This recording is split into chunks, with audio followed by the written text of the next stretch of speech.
똑같은 시대를 살아도 전혀 다른 인생을 사는 사람들이 있습니다. 똑같은 육신의 질고와 문제를 가지고 있다 할지라도 전혀 다른 인생을 사는 사람들이 있습니다. 같은 문제를 겪어도 오히려 그 문제를 통해서 한 단계 더 올라서는 사람이 있습니다. 안 된다, 못한다, 다 끝났다 라는 생각을 버리고 주 안에서 할 수 있다, 믿는 자에게 능치 못함이 없다, 다시 믿음 붙들고 일어설 수 있다고 긍정적인 믿음의 자세로 나가는 사람들입니다. 아멘. 한국의 연예인 교회가 처음에 시작할 때 몇몇 연예인들이 함께 모여서 성경 공부로서 시작이 되었다고 합니다. 그때 이제 전도사님을 모시고 몇몇 사람들이 함께 모여 성경 공부를 하는데 마태복음 1장에 동정녀 마리아가 잉태하는 장면이 나왔습니다. 우리가 잘 알듯이 마리아가 성령의 능력으로 예수님을 잉태하게 됩니다. 처음에 요셉은 그 소식을 듣고서 자기와 관계된 일이 아니었기 때문에 조용히 마리아와 파혼을 하고자 했어요. 그러나 천사가 나타나서 마리아의 복중에 있는 태아는 성령의 능력으로 잉태된 것이라고 말씀해 주었고, 그리고 요셉은 그 말을 그대로 믿음으로 받아들였어요. 그래서 마리아와 동침하지 아니하고 조용히 기다렸다가 마침내 아기 예수님의 탄생을 맞이하게 됩니다. 그런데 이 대목을 이제 공부하던 도중에 어떤 연예인이 일어나서 도저히 믿을 수 없다고 따지는 거예요. 아니, 도대체 이렇게 황당한 얘기를 해놓고서 믿으라니 어떻게 처녀가 아기를 가질 수가 있겠습니까? 이런 황당한 거짓말을 써놓고 믿으라니 어떻게 우리가 이것을 그냥 넘어갈 수가 있습니까? 그것을 한번 설명해 보세요 라고 따지는 거예요. 그 사람이 계속해서 따지니까 성경 공부 진도가 나가지를 않습니다. 그러니까 성경 공부가 지체되고 분위기가 흐트러지니까 그때까지 가만히 있던 그 당시엔 평신도였던 이 코미디언 구봉서 씨가 일어나서 이렇게 그 사람을 향해 말했다고 합니다.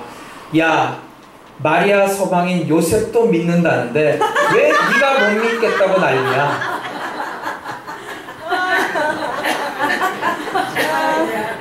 말 되죠? 네? 요셉도 믿는다는데 그 누가 의심을 합니까? 여러분, 하나님께서 우리에게 믿음을 요구하십니다. 그런데 우리가 그 믿음으로 세상을 살아가기를 원하고 계십니다. 오직 믿음으로 우리는 오늘도 생명의 은혜를 누릴 수가 있는 것이고 믿음으로 우리의 구원의 길이 열리는 것입니다. 오직 믿음으로 세상의 환난과 고난과 근심을 이겨낼 수가 있습니다. 그래서 믿음이 없이는 하나님을 기쁘시게 못하나니 오직 믿음으로 하나님께 나아가는 자에게 하나님께서 상 주신다고 말씀하고 있습니다. 한 남자가 귀신 들린 아들을 데리고 예수님께 나왔습니다. 귀신이 이 아이를 물 가운데 빠뜨리기도 하고 불 가운데 던지기도 했어요. 아버지의 능력으로는 도저히 이 아이를 고칠 수가 없습니다. 그런데 들리는 소문에 의하면 예수님이 귀신 들린 자를 치유해 주신다는 말이에요. 그래서 지푸라기라도 붙잡는 심정으로 예수님 앞에 아이를 데리고 나왔어요. 마가복음 9장 22절에 보면은 하실 수 있거든 우리를 불쌍히 여기사 도와주옵소서. 아버지께서 이 믿음 없는 그 모습으로 얘기하는 것을 들었을 때 예수님은 이렇게 말씀하십니다. 마가복음 9장 23절 할 수 있거든이 무슨 말이냐? 믿는 자에게는 능치 못할 일이 없느니라. 아멘. 예수님 앞에 나오면서도 예수님을 믿는다고 하면서도 할 수만 있거든. 이러한 믿음의 자세로 신앙생활하는 사람들이 있습니다. 예수님이 그렇게 해주실 수만 있다면 얼마나 좋을까. 그런데 과연 그것이 가능할까? 그렇게 되기만 하면 좋겠는데 어떻게 예수님이 그런 일을 하실 수가 있을까? 이러한 믿음으로는 결코 예수님이 역사하실 수가 없다는 것입니다. 하실 수 있거든 가능하다면 아직도 예수님을 온전히 믿지 못하고 의심과 불신에 섞인 그런 자세로 나오는 사람을 통해서 결코 예수님은 하나님의 은혜를 베푸실 수가 없는 것입니다. 그래서 아직도 그런 연약한 믿음으로 신앙생활하고 있는 사람이 있다면 이 시간 그 믿음 없는 자같이 되지 아니하고 오늘 본문에 아버지처럼 고백해야 할 것입니다. 아멘. 내가 믿나이다. 나의 믿음 없는 것을 도와주소서. 아멘. 예수님께서 불쌍히 여기시고 도와주실 줄로 믿습니다. 아멘. 세상 사람들이 가지고 있는 믿음과 성도가 가지고 있는 믿음은 근본적으로 다릅니다. 아멘. 세상 사람들이 가지고 있는 믿음은 그저 자신에 대한 믿음, 성공할 것이라는 믿음, 막연히 잘 될 것이라는 긍정적인 믿음입니다. 여러분, 그러나 그것은 믿음이 아니라 신념에 불과합니다. 하지만 성도의 믿음은 바로 전능하신 하나님을 바라보는 믿음입니다. 아멘. 자신의 힘과 능력과 지혜와 가능성을 믿는 것이 아니라 하나님을 바라보는 믿음입니다. 아멘. 그리고 성도의 믿음이란 하나님의 뜻이 세상에 이루어지기를 소원하는 믿음입니다. 아멘. 그래서 뜻이 하늘에서 이루어진 것 같이 땅에서도 이루어지이다 라고 고백하지 않습니까? 여러분, 이것이 바로 성도의 믿음입니다. 아멘. 세상의 믿음은 자신의 강한 의지와 소원에 근거한 믿음이지만, 그러나 성도의 믿음은 전능하신 하나님과 그 하나님이 들려주신 말씀을 붙잡는 믿음입니다. 아멘. 불가능을 가능케 하는 하나님의 능력을 의지하는 믿음입니다. 아멘. 이 믿음으로 믿음의 조상이 된 사람이 바로 아브라함입니다. 그 아브라함의 믿음을 통해서 우리가 은혜 받고 이 시간 우리도 그 믿음으로 충만하기를 간절히 소원합니다. 아멘. 첫째로 아브라함은 전능하신 하나님의 능력을 의지하여 믿음으로 나아갔습니다. 17절에 보면은 기록된 바 내가 너를 많은 민족의 조상으로 세웠다 하심과 같으니 그가 믿은 바 하나님은 죽은 자를 살리시며 없는 것을 있는 것으로 부르시는 이시니라. 아브라함은 무엇보다 먼저 하나님을 믿었습니다. 아브라함은 하나님의 말씀을 믿었고 하나님이 주신 약속을 붙잡았습니다. 하나님을 의지하여 하나님을 따랐는데 그 하나님은 아브라함에게 어떤 하나님이라고 했습니까? 죽은 자를 살리시는 하나님이십니다. 그 아브라함이 그 믿음을 증명한 것은 바로 그의 독자 이삭을 모리아 제단에 제물로 바칠 때였습니다.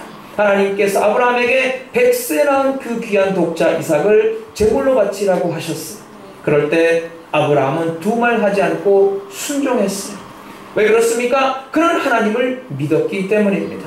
죽은 자를 살리실 수 있는 하나님을 믿었기 때문입니다. 히브리서 11장 17절로 19절에 보면은 아브라함은 시험을 받을 때 믿음으로 이삭을 드렸으니 그는 약속들을 받은 자로 돼 그 외아들을 드렸느니라. 그에게 이미 말씀하시기를 내 자손이라 칭할 자는 이삭으로 말미암으리라 하셨으니 그가 하나님이 능히 이삭을 죽은 자 가운데서 다시 살리실 줄로 생각한지라. 비유컨대 그를 죽은 자 가운데서 도로 받은 것이니라. 하나님이 말씀하시는 것이라면 죽은 자도 살리실 것을 믿었습니다. 그래서 설사 이삭을 제물로 바쳐서 이삭이 그야말로 잿더미가 된다 할지라도 하나님의 뜻이라면 다시 이삭이 살아날 줄을 믿었다는 것입니다. 왜냐하면 하나님께서 이삭을 통해서 그 약속을 이루어 주시기로 약속해 주셨기 때문입니다. 아브라함은 이삭의 사건을 통해서 죽은 자를 살리시는 하나님을 체험합니다. 그 믿음대로 구원의 은혜를 누리게 됩니다. 참으로 죽은 자를 살리시는 하나님은 오늘도 죄악으로 말미암아 멸망당할 수밖에 없는 그 인생을 그리스도의 생명으로 살려주십니다. 아멘. 또 아브라함이 믿는 하나님은 어떤 하나님입니까? 없는 것을 있는 것으로 부르시는 하나님이십니다. 아멘. 여러분, 하나님은 무에서 유를 만드시는 하나님이십니다. 아멘. 아무것도 없을 때 그 말씀으로 창조의 역사를 이루셨습니다. 아멘. 그래서 말씀 한마디로 온 천지 만물을 창조하셨습니다. 하나님은 그 말씀 그대로 없는 것을 있는 것처럼 부르시고 있게 하시는 전능하신 하나님이십니다. 아브라함이 75세 되었을 때 부르신 하나님은 25년 동안이나 아이가 없어서 이제는 인간적인 소망이 다 사라졌을 때 마침내 기쁨의 아들 이삭을 그들에게 주셨습니다. 사랑하는 여러분, 여러분 하나님을 믿으십니까? 아멘. 여러분이 믿는 하나님은 어떤 하나님입니까? 아브라함이 믿는 하나님은 죽은 자를 살리시는 하나님, 없는 것을 있는 것으로 부르시는 하나님이셨습니다. 아멘. 여러분, 그렇습니다. 우리가 믿는 하나님은 죽은 자를 살리시고 없는 것을 있게 하시는 하나님이신 줄로 믿습니다. 아멘. 어려운 일을 만날 때 문제를 보는 사람이 있는가 하면은 하나님의 능력을 의지하는 사람이 있습니다. 아무리 어려운 문제, 아무리 해결 불가능해 보이는 문제라 할지라도 우리가 하나님을 바라보고 의지하고 나아갈 때 우리는 그 문제를 넉넉히 이길 수 있는 힘을 얻게 되는 것이고 지혜를 얻게 되는 것입니다. 아멘. 아브라함이 그야말로 사라 가운데서 아이를 낳지 못했을 때 그는 낙심했을 것입니다. 그러나 5년, 10년, 20년 그 오랜 기간이 지나도 아브라함은 낙심하지 않았습니다. 물론 중간마다 믿음이 흔들릴 때도 많았지만 그러나 끝까지 하나님의 약속의 말씀을 붙들었습니다. 사실 25년이 지나 아브라함이 100세가 되고 사라가 90세가 되었을 때 아브라함의 몸은 고목나무와도 같았으며 사라는 90세가 돼서 이미 경수가 끊어진 지 오래였습니다. 아기 생산 공장이 완전히 폐업을 했어요. 이제는 더 이상 의학적으로는 아이를 낳을 수가 없습니다. 그 아브라함은 둘 중에 하나를 바라볼 수밖에 없습니다. 하나는 100세가 된 자기 자신과 90세가 된 자기 아내, 그래서 월교까지 다 끊어진 그 아내를 바라보느냐.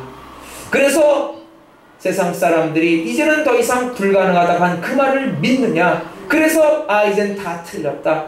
내가 90세가 된 사라와 함께 어떻게 아이를 낳을 수가 있겠느냐. 하나님이라도 이것은 하실 수가 없을 거야 라고 생각을 했다면 하나님은 결코 역사하시지 않았을 것입니다. 여러분, 우리가 환경 바라보고 인간적인 판단으로 된다 안 된다 그럴 것이 아니라 여러분, 전능하신 하나님을 바라보고 그 약속의 말씀을 붙잡아야 합니다. 아멘. 여러분, 그것이 바로 믿음입니다. 그런데 오늘 많은 사람들이 하나님의 말씀을 붙잡지 아니하고 자기 인간적인 생각을 믿고 따라갑니다. 여러분, 그것은 어디까지나 신념에 불과합니다. 많은 사람들이 문제 앞에서 자기 스스로를 격려하며 용기를 얻으려고 합니다.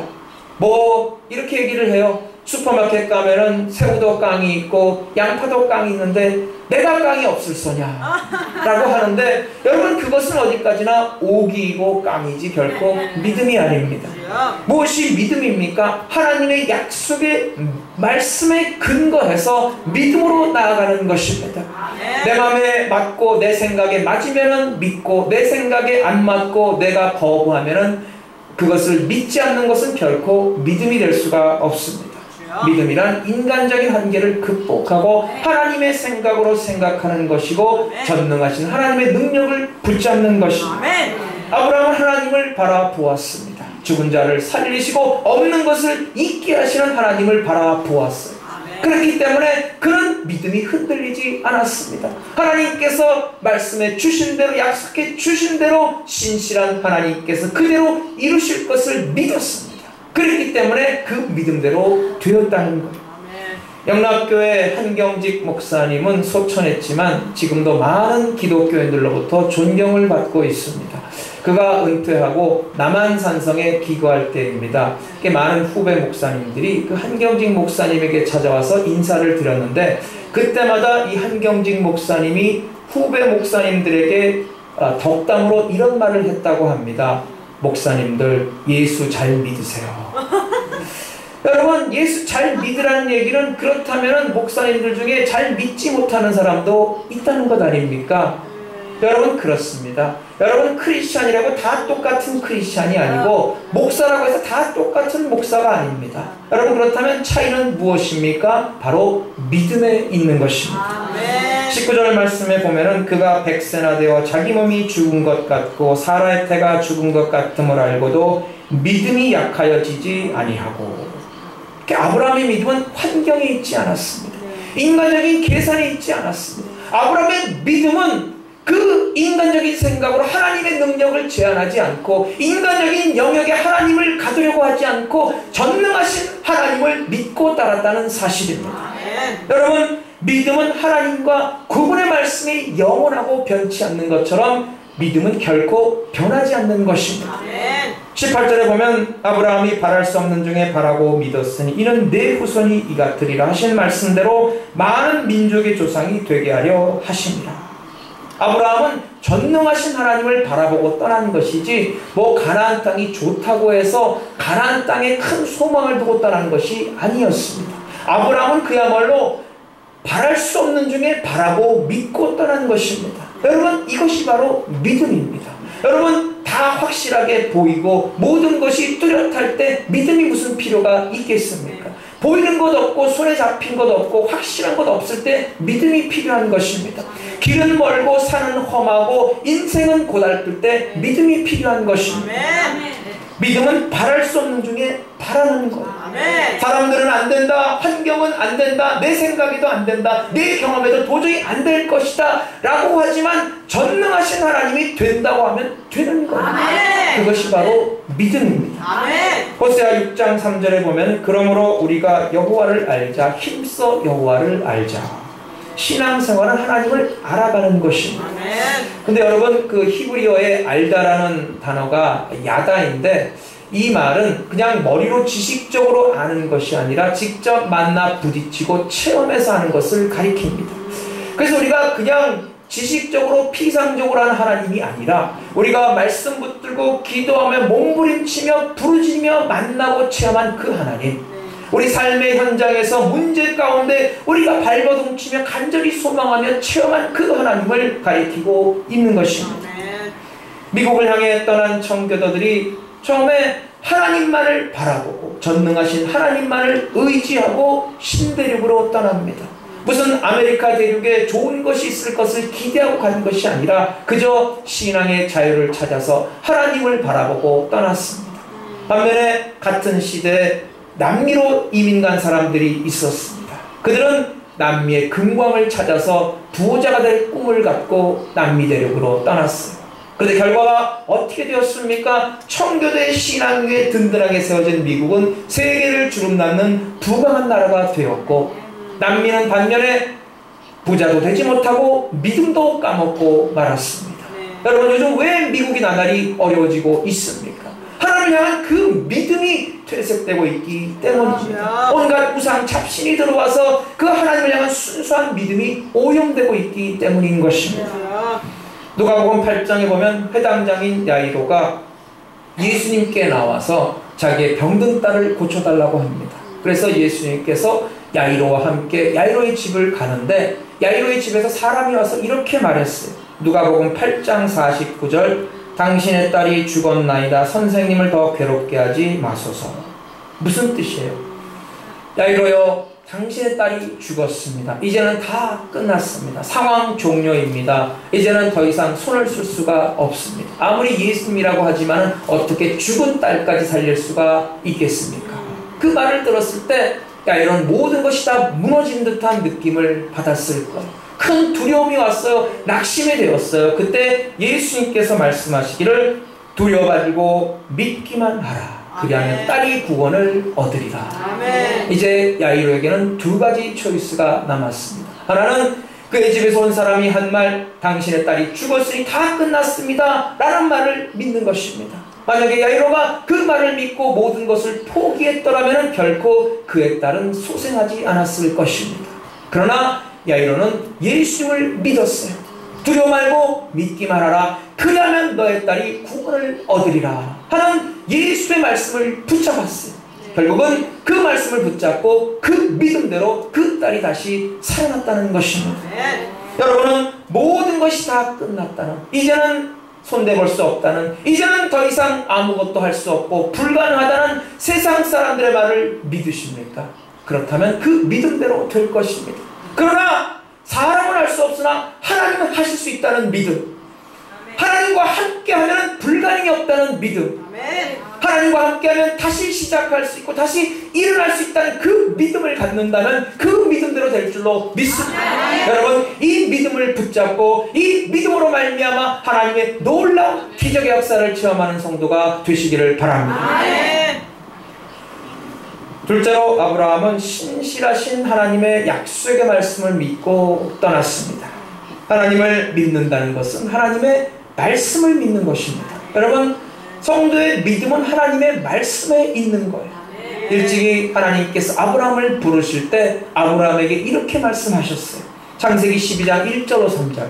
너는 너의 고향과 친척과 아비집을 떠나 내가 내게 보여줄 땅으로 가라. 내가 너로 큰 민족을 이루고 내게 복을 주어 내 이름을 창대케 하리니 너는 복이 될지라. 너를 축복하는 자에게는 내가 복을 내리고 너를 저주하는 자에게는 내가 저주하리니 땅의 모든 족속이 너로 말미암아 복을 얻을 것이라.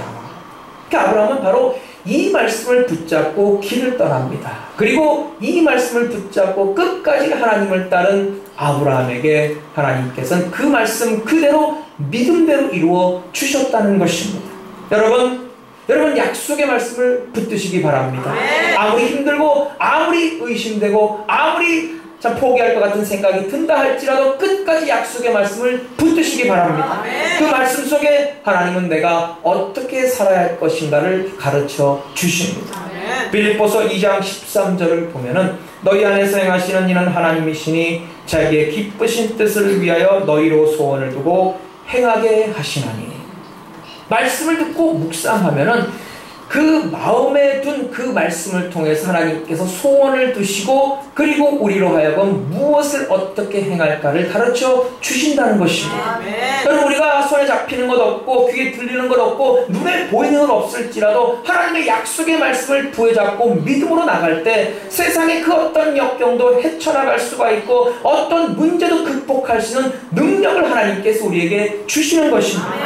기도 가운데 주시는 내 생각 속에 들려오는 하나님의 세미한 음성을 붙드세요. 여러분 그래서 우리가 믿음이라는 것은 오늘도 하나님께서 우리에게 주신 그 약속의 말씀을 붙들고 나아가는 것입니다. 그럴 때 우리는 믿음을 끝까지 지킬 수가 있는 것이고 마침내 하나님의 때 그 믿음대로 되는 귀한 역사를 체험하게 되는 것입니다. 여러분 아브라함처럼 여러분의 인생을 거는 말씀이 있습니까? 아브라함처럼 본토 친척 아버지의 집을 떠나서면까지 그 끝까지 인생의 주제로 인생의 목표로 삼는 하나님의 말씀이 있습니까? 여러분 그런 게 있어야 합니다. 헬라어에 하나님의 말씀을 나타내는 두 가지 단어가 있습니다. 하나는 로고스이고 하나는 레마입니다. 성경 66권은 우리 모든 성도에게 주신 하나님의 말씀입니다. 우리 모두에게 주셨습니다. 그래서 그것은 로고스라고 합니다. 그런데 성경 66권 가운데 유독 이것은 내 말씀이야, 이것은 하나님께서 내게 주신 말씀이야 라고 특별히 감동되고 도전받고 그리고 확신을 주는 말씀이 있습니다. 그 말씀을 통해서 용기를 얻고 그 말씀을 통해 소망을 얻고 꿈을 갖게 되는 그런 말씀이 있어요. 그 말씀을 통해서 내가 무엇을 어떻게 행해야 할 것인가, 어떤 방향으로 나아갈 것인가를 답을 얻게 됩니다. 다른 사람들은 그 말씀에 무덤덤한데 유독 그 말씀이 나를 울립니다. 딴 때는 별 생각 없이 지나쳤는데 그날따라 그 말씀이 내 마음에 꽂히고 내 마음을 사로잡아서 그 말씀에 큰 감동을 얻게 합니다. 그것이 바로 레마의 말씀입니다. 레마의 말씀 바로 하나님께서 우리에게 구체적으로 주시는 말씀이요 우리에게 직접 들려주시는 음성이 되겠습니다. 여러분 이 레마의 말씀이 있어야 합니다. 레마의 역사는 로고스의 역사 안에서 일어납니다. 그래서 하나님의 음성 듣기를 소원하는 자는 이 하나님의 말씀을 가까이 해야 합니다. 하나님의 말씀을 자주 들어야 합니다. 그럴 때 레마의 역사가 일어나는 거예요. 여러분에게 레마의 말씀이 있습니까? 여러분이 날마다 붙잡고 기도하는 말씀이 있습니까? 여러분이 인생을 하는 말씀이 있습니까? 여러분의 레마의 말씀을 받으시고 그 말씀을 붙잡고 승리하는 성도가 되시기를 바랍니다. 지금 세계 최고의 부자는 빌 게이츠입니다. 근데 1세기를 거슬러 올라가면은 당대 최고의 부자는 바로 록펠러였습니다. 록펠러는 그의 나이 40대 세계 최고의 부자가 됩니다. 그런데 그의 나이 49세 때 중병에 걸리게 됩니다. 그래서 하루에 참 우유 한 모금, 밥 한 그릇도 제대로 소화하지 못하는 그런 중병에 걸리고 말았어요. 그의 주치의는 더 이상 손대볼 수가 없다고 두 손을 들게 됩니다. 그때 록펠러는 한동안 읽지 않았던 성경을 펴고 읽기 시작합니다. 그런데 유독 그날따라 누가복음 6장 38절의 말씀이 큰 감동으로 다가왔어요. 주라 그리하면 너희에게 줄 것이니 곧 후히 되어 누르고 흔들어 넘치도록 하여 너희에게 안겨주리라. 너희가 헤아리는 그 헤아림으로 너희도 헤아림을 도로 받을 것이니라. 이 말씀으로 자기 인생을 비춰보았어요. 지금까지 참 예수님을 잘 믿는다고 자랑스럽게 살아왔습니다. 그리고 열심히 해서 돈도 많이 벌었어요. 세계 최고의 갑부가 되었습니다. 그런데 돈을 벌기만 알았지 쓰는데 너무나 인색했어요. 그 돈을 자기 것으로 생각하고 움켜쥐고 그 돈으로만 자기가 누리고 살려고 했습니다.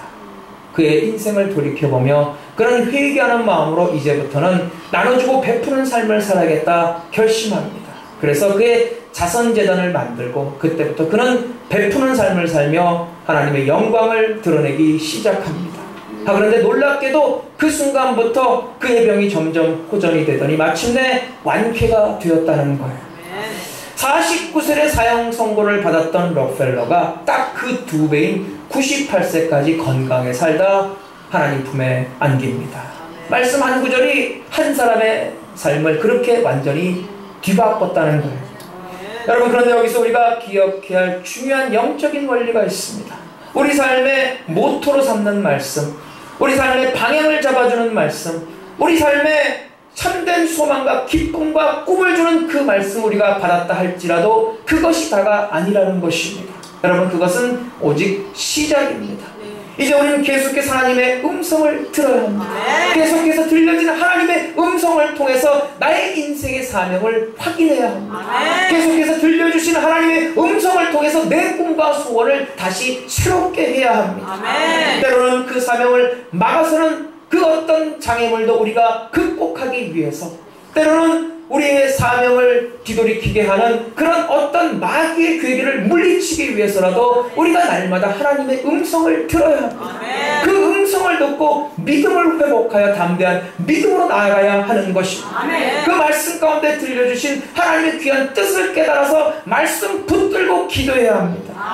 그래서 아브라함의 인생을 우리가 살펴보면은 참 어려운 고비마다, 문제가 있을 때마다 하나님께서 그에게 주신 약속의 말씀을 다시 상기시켜 주시고 그를 리마인드해 주셨음을 우리가 알 수가 있습니다. 하나님께서 아브라함에게 약속의 땅으로 가라고 말씀하시고 마침내 아브라함이 가나안 땅에 도착했을 때 하나님께서 아브라함에게 이런 말씀을 하셨어요. 창세기 12장 7절, 내가 이 땅을 네 자손에게 주리라. 그런데 그때 아브라함의 목자들과 조카 롯의 목자들끼리 싸움을 벌였어요. 가축이 너무나 많았기 때문입니다. 그래서 결국 아브라함은 더 이상 롯과 함께 할 수 없다고 생각하고 결국 롯과 헤어지기로 하고 롯에게 선택권을 줍니다. 그러자 롯은 아브라함에게 양보하지 않고 자기가 보기에 가장 좋은 땅, 양과 소와 모든 가축들을 치기에 적합한 땅 요단을 선택합니다. 그때 롯의 모습을 본 아브라함의 마음이 많이 씁쓸했을 거예요. 그 롯이 선택한 요단 땅에 비해서 아브라함에게 남겨진 땅은 너무나 척박하고 메말랐어요. 그래서 그것을 바라보면서 하나님께서 아무리 이 땅을 나에게 준다고 하셨지만은 정말 내가 지금까지 어리석은 짓을 한 것은 아닐까 후회하는 생각이 들었기도 할 것입니다. 그때 하나님께서 다시 아브라함에게 말씀하셨어요. 창세기 13장 14절 이하에 보면은 너는 눈을 들어 너 있는 곳으로 북쪽과 남쪽 그리고 동쪽과 서쪽을 바라보라. 보이는 땅을 내가 너와 네 자손에게 주리니 영원히 이르리라. 내가 네 자손의 땅의 티끌 같게 하리니 사람이 땅의 티끌을 능히 셀 수 없을진데 네 자손도 세리라. 너는 일어나 그 땅을 종과 횡으로 두루 다녀보라. 내가 그것을 내게 주리라. 그 후에 아브라함의 믿음이 또 흔들렸던 적이 있어요. 왜냐하면 아들을 주신다고 하셨는데 그 아들을 통해서 참 자손 대대로 번성케 주신다고 약속해 주셨는데 아무리 시간이 지나고 그 몸은 자꾸 늙어지는데 아이가 없는 거예요. 그러니까 그런 의심과 불신이 생겨날 만도 합니다. 그때 하나님께서 아브라함을 밖으로 데리고 나가셔서 이렇게 말씀하셨어요. 창세기 15장 5절, 하늘을 우러러 뭇별을 셀 수 있나 보라. 네 자손이 이와 같으리라. 그래서 아브라함은 어려운 고비 때마다, 문제가 있을 때마다, 고난이 다가올 때마다, 낙심될 때마다, 의심이 들 때마다 하나님의 음성을 들었다는 것입니다. 그 하나님의 음성을 듣고 그의 믿음을 회복하고 마침내 그 믿음대로 되는 하나님의 놀라운 역사를 체험하게 되었다는 것입니다. 여러분, 우리도 아브라함처럼 하나님의 말씀을 계속 들어야 합니다.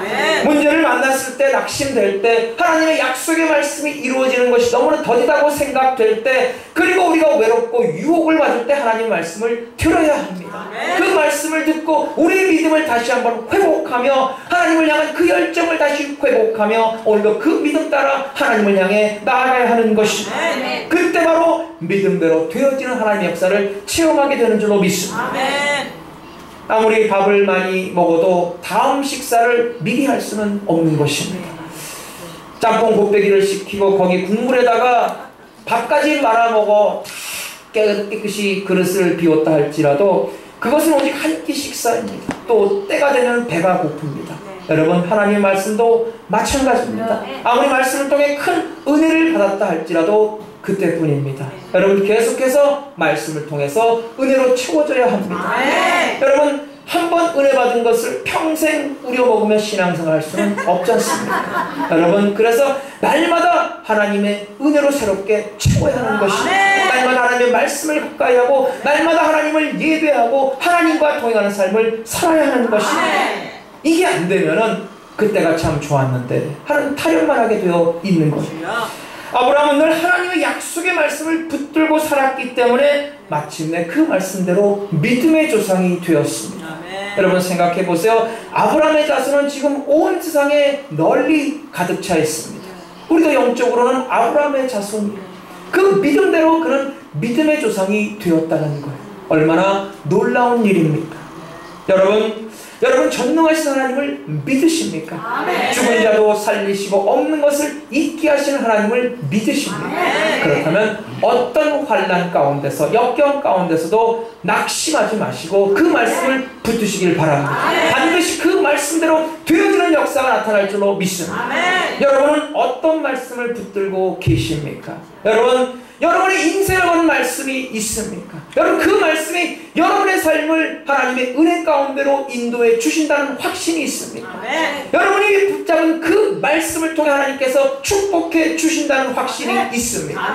여러분, 그렇다면 10년이 지나고 20년이 지나고 아니 평생이 걸린다 할지라도 여러분 결코 낙심하지 말고 포기하지 마세요. 믿음으로 끝까지 인내하고 나갈 때 마침내 그 믿음대로 되어지는 역사가 나타날 줄로 믿습니다. 여러분의 현실이 어렵습니까? 여러분이 현실을 바라보지 마세요. 연약한 나 자신을 바라보지 마세요.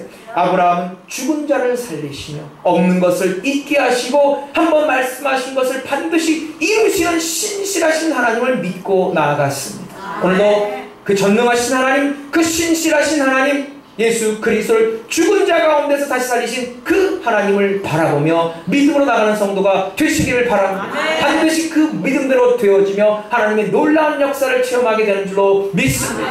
이 믿음을 끝까지 붙들어서 믿음으로 승리하여 하나님께 큰 영광 돌리는 성도가 되시기를 주의 이름으로 축원합니다. 하나님의 크신 사랑과 은혜를 감사드립니다. 오늘도 믿음만